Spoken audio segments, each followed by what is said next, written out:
Well, good day. So I'm doing episode number 6 on Secret by Byron Priest. I'm up to page 62 in the book. I'm going to do page 62 and 63 and talk about the Preps Ghoul and see how we could maybe come up with who the Preps Ghoul is, what the references are in this particular story, how they connect to the puzzle images. So the prep school is also known as Stupidissimum Scholarum. So maybe we're looking for somebody that is doing something stupid as a graduate assistant. Perhaps we're talking about the Rockefeller who ended up in the water. Okay, so I'm going to start by looking at the image on page 63. We have the image of basically a half man, half alligator, right? And so a half man, half alligator wearing saddle shoes.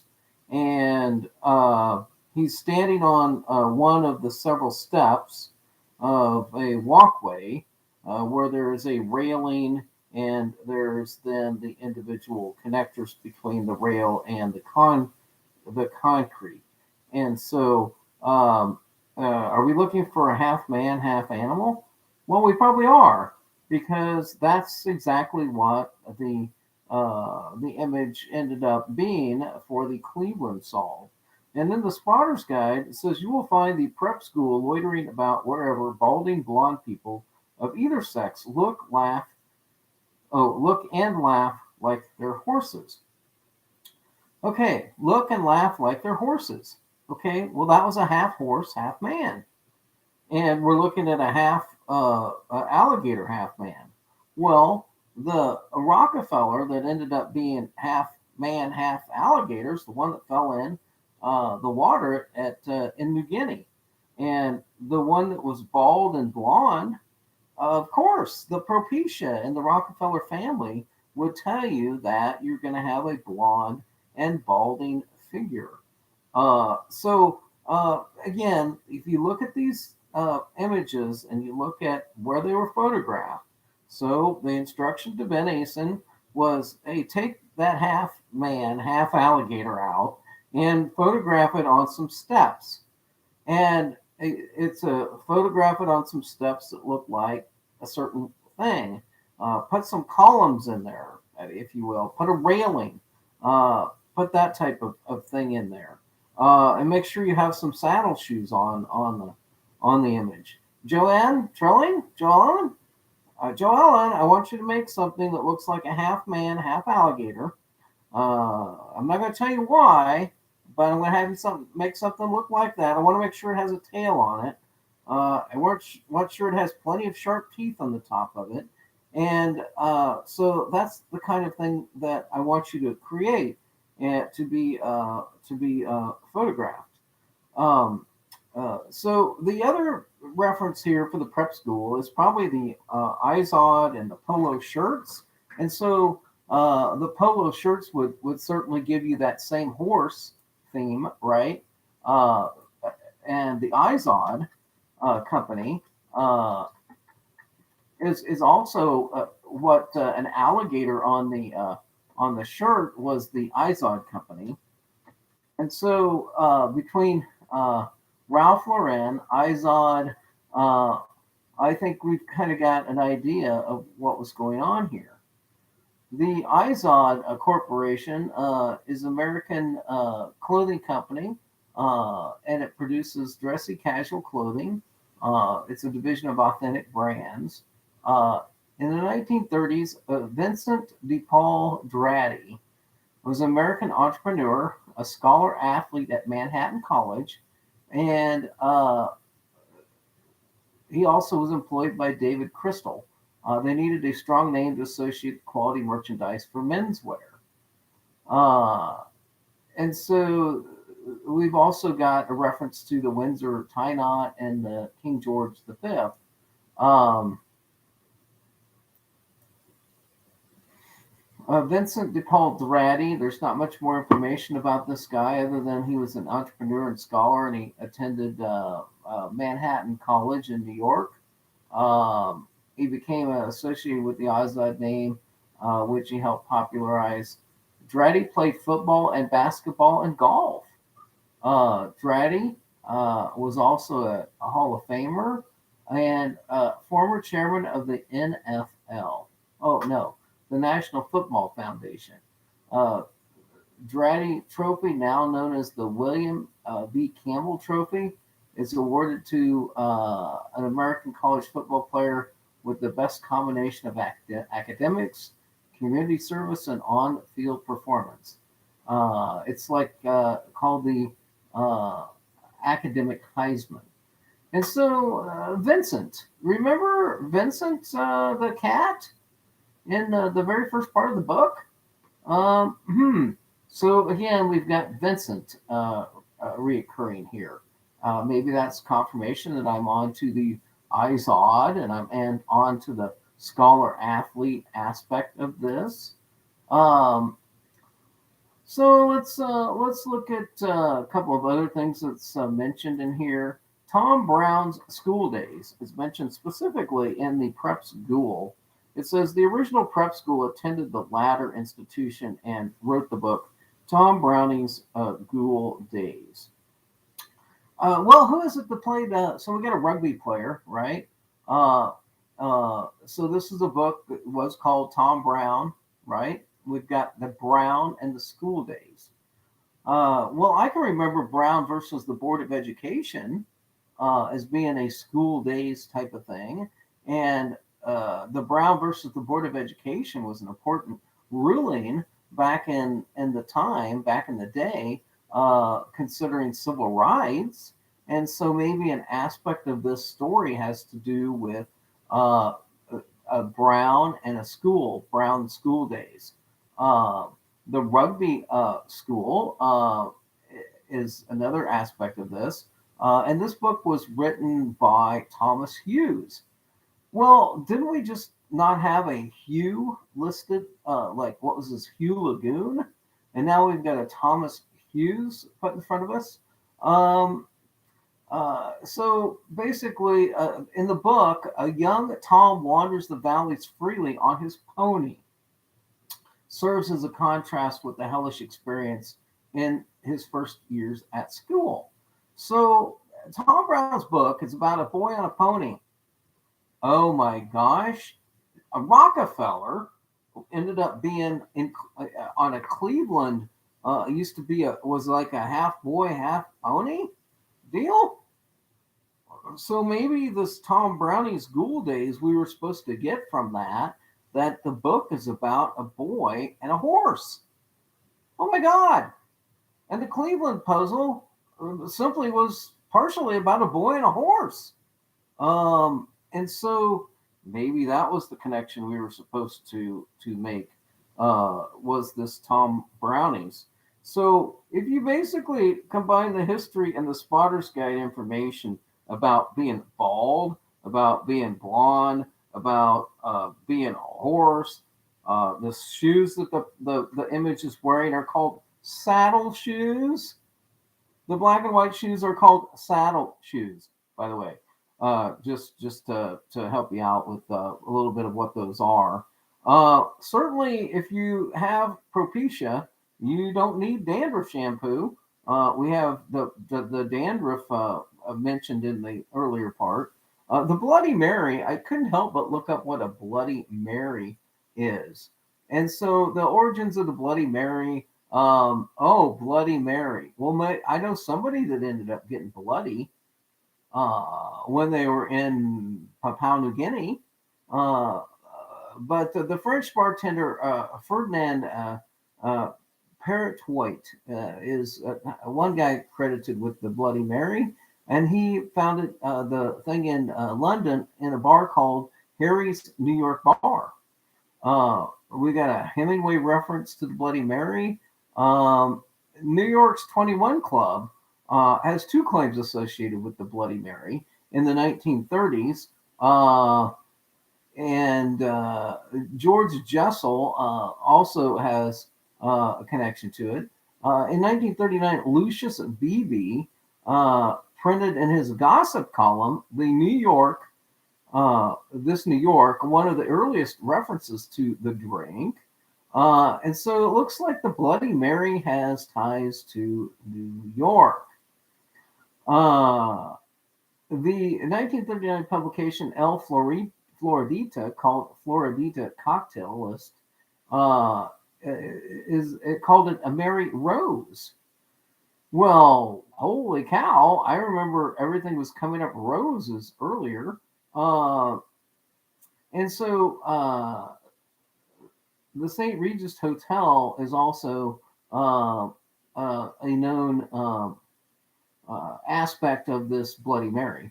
The entryways into the St. Regis Hotel look kind of familiar to some of the stuff in the book. And so you got the information of the Bloody Mary, and it was named after Queen Mary of England, who was named Bloody Mary. So there's the reference. Then perhaps to the Queen of reference. So a little bit about the Bloody Mary. So the horses, William A. Rockefeller moved his family to a farm near Morovia in Cayuga County. And the funny thing about the Rockefeller family is that William A. Rockefeller may have first made money stealing horses. Oh, the horse thief. Rockefeller's original money came from stealing horses. Oh, what the ultimate insult would it be to put a puzzle about a horse where it was half horse, half man, when in fact the dynasty of the family possibly came from horse thievery? Oh my, isn't that some interesting information? Okay, so rugby. I haven't quite figured out the rugby connection. I know rugby shirts were really popular in the 1980s. The other thing that might go with the West Coast is the Ocean Pacific brand. The Brooks Brothers, I think, is a Chicago company. Let's look up where the Brooks Brothers was founded, or is it New York? Brooks. Oh, that's right. Um, the place that the treasure was the Greek Cultural Gardens, and it was along a creek. That's maybe how that works. Uh, it says the Brook Brothers was the original authority on style. Ooh, wow! Imagine that. They're still claiming to be that. Let's see. What's the Wikipedia? Um, founded in Manhattan, New York. Oh, well, there's the Brooks Brothers. It's telling us there's a New York reference, and it happens to be a Manhattan. Brooks Brothers licensed its name and branding to Luxottica for eyewear and perfumes, uh, textiles. Uh, it was founded by Henry Sands Brooks. Oh, did you see the sandals on the figure on page 62? Maybe we're supposed to figure out the sandal reference there. Cherry Street. So that's where, Brooks and Company, Cherry Street, New York. The golden fleece symbol was adopted in 1850 as the um, uh, it's a woolly sheep suspended in a ribbon had long been a symbol of British woolen merchants. So the Knights of the Golden Fleece, the Argonauts, a whole bunch of information until you get to where the Brooks Brothers outfitted the United States President Abraham Lincoln and considered him a loyal customer. There, that gets you to the Lincoln, right? The Lincoln connection to the Brooks Brothers. So we're mentioning the Brooks Brothers, and then we're got Abraham Lincoln. In 1971, 11 Brooks Brothers stores were in operation. So Chicago, Manhattan, Boston, San Francisco, Pittsburgh, Los Angeles, Atlanta, and Washington, D.C., and St. Louis. So Brooks Brothers stores In 1971, Chicago, cast-bound. Boston, cast-bound. San Francisco, Pittsburgh, LA, Atlanta, Washington, D.C., and St. Louis. Well, we probably didn't have to mention Cleveland because we had all this information already about the about Rockefeller in here already. And so I think that's kind of how these puzzles work. The stupid scholar is the centaur, the Rockefeller, the one that ended up having some problems. Okay, so it also mentioned that you had, the Caulfield maneuver. Well, they're talking about Holden Caulfield here. And Holden Caulfield, the story Catcher in the Rye, is set in, the scenes for that is in New York, by the way, a certain part of New York. So Holden Caulfield, again, is a reference to New York, the Caulfield maneuver. And I looked up what a duck print is, and it's basically a print of a bird. And famously, David Rockefeller became highly interested in ducks because the main lawyer that worked with him, he on a window ledge above David Rockefeller's desk has been a duck decoy that he had bought, and his lawyer buddy had gotten him into this whole duck thing. And many of these things were offered at auction on Christie's in 2018, where you can get an idea of the collection of Peggy and David Rockefeller travel and American Icona. And if you look through this page, you'll learn what an Egyptian bronze falcon looks like, as well as a number of other things. You'll find a Dan Guru mask off of the Ivory Coast. Oh, I pretty wish he didn't have that in his collection. And a whole bunch of other items, the Japanese incense burners. These are the kind of things the Rockefellers were interested in. Birds, Japanese art, tables, etc. And so you start digging into these Rockefellers, you'll find horse history, you'll find birding history, and all kinds of things like that. It did mention in this particular article racquetball and tennis. I found that Joseph Sobek was the American professional tennis and handball player who invented racquetball in 1949, originally called paddle rackets. He founded this league, and he was born in Greenwich, Connecticut, by the way. Greenwich. Again, another reference. And this guy, by the way, is a balding, believe it or not, Joseph Sobek is a balding white tennis player. I mean, blonde, a balding blonde tennis player, if you will. And so, there's that interesting connection to racquetball. The history of tennis, which was mentioned in here, is also quite interesting. Lawn tennis, where it was invented, and of course, these wealthy people are obviously patrons of tennis as well. But I think the instructive part here is this Tom Brown's school days, the Brown connection, the saddle shoes, the horse references. I think that is kind of the takeaways from this, as well as the whole entire spoof here of Rockefeller. Okay, so next I'm going to take on, I'm still looking for a rugby connection. And I don't know if a Rockefeller played rugby.